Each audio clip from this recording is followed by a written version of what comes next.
Us a beautiful analogy today in today's gospel reading. He asked the question, can a blind person guide a blind person? And there's a lot that's within that simple phrase, and it's so obvious to us. No, a blind person obviously cannot guide a blind person. But you see, what's also implied here is that we are all blind and we need to be guided. And we might ask the question, well, what is the cause of my blindness, or what is the source of my blindness? And the answer to that question is also contained in today's gospel reading. Our Lord says, a disciple is not above the teacher. So we are all disciples in one sense, even if we're priests or bishops, we're all disciples, we're all followers of our Lord. We are not above the teacher. What does that mean? We can't oppose the teacher. We can't claim to know better than the teacher.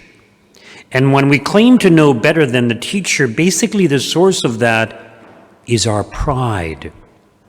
And it's pride more than anything else that blinds us.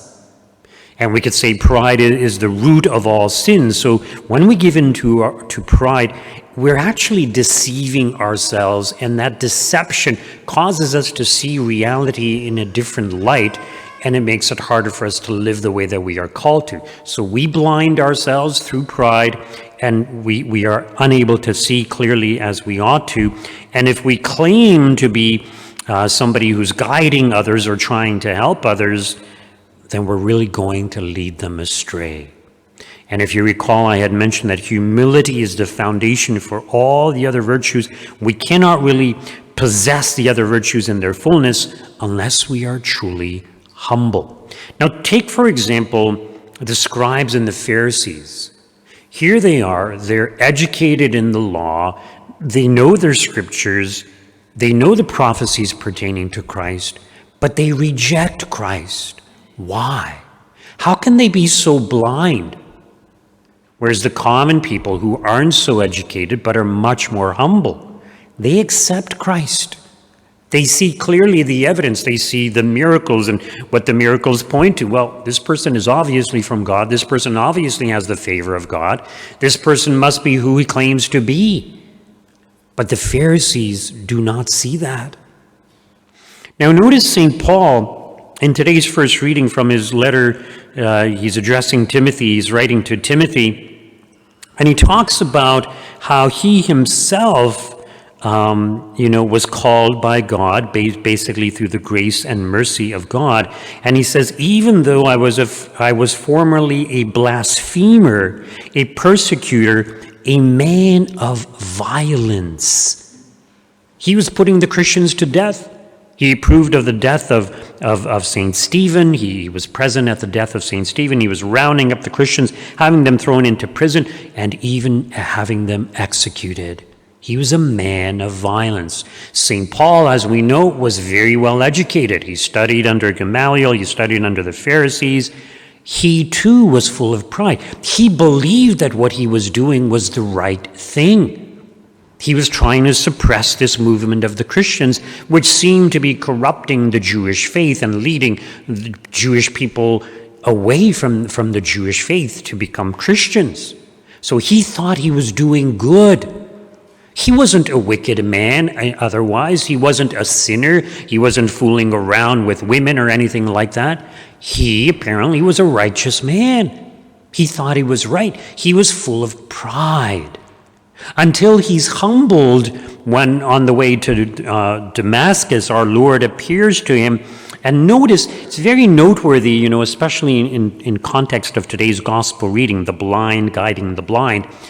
After he has his encounter with the risen Christ on the road to Damascus, he becomes blind. He's blinded.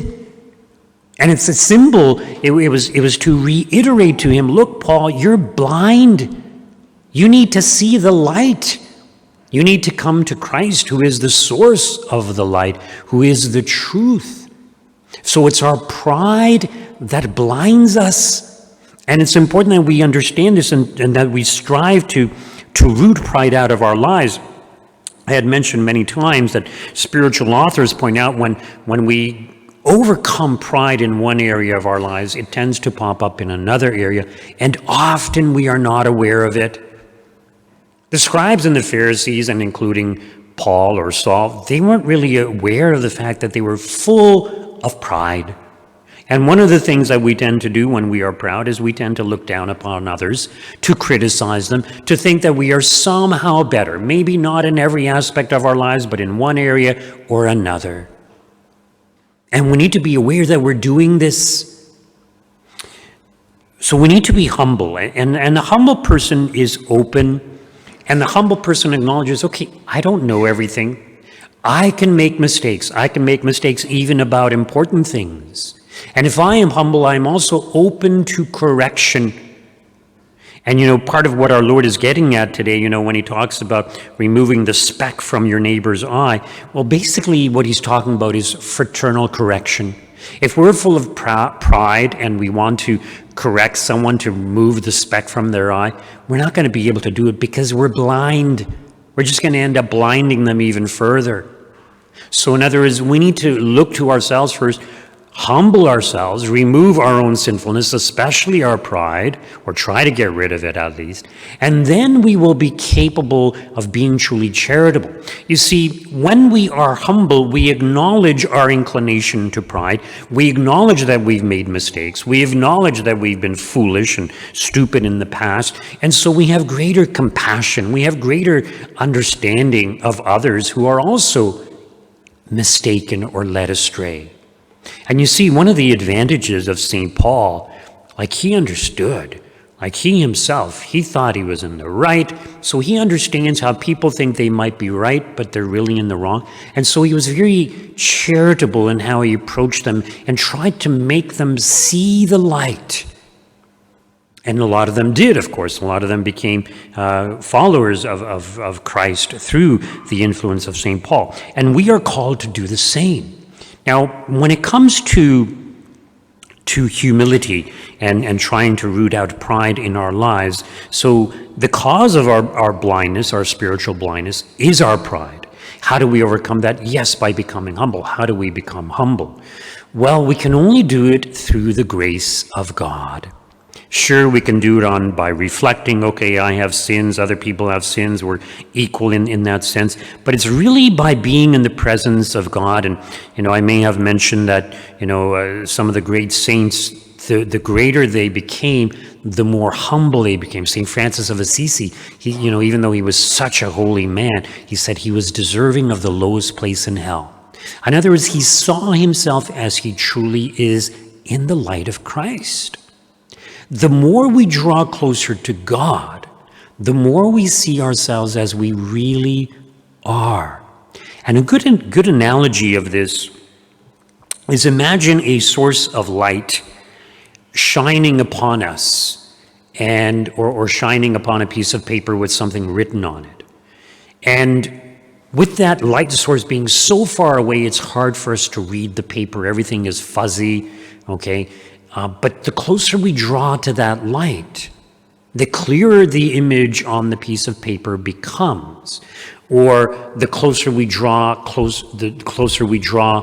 to Christ, to the source of all light and all revelation, the more we see ourselves as we really are. Not just our good qualities, but also our poor qualities, our bad qualities. And it's only in the presence of that light that we can begin to address those faults that we have, because otherwise we wouldn't be aware of them. And it's through the grace of Christ that we are enabled to hopefully overcome them and purify ourselves little by little. And this is something that we are all called to do. So let us do what we can to humble ourselves, to draw close to Christ, the source of true light, and hopefully with his grace, with his help, to overcome our own selfishness, our own sins, especially our own pride.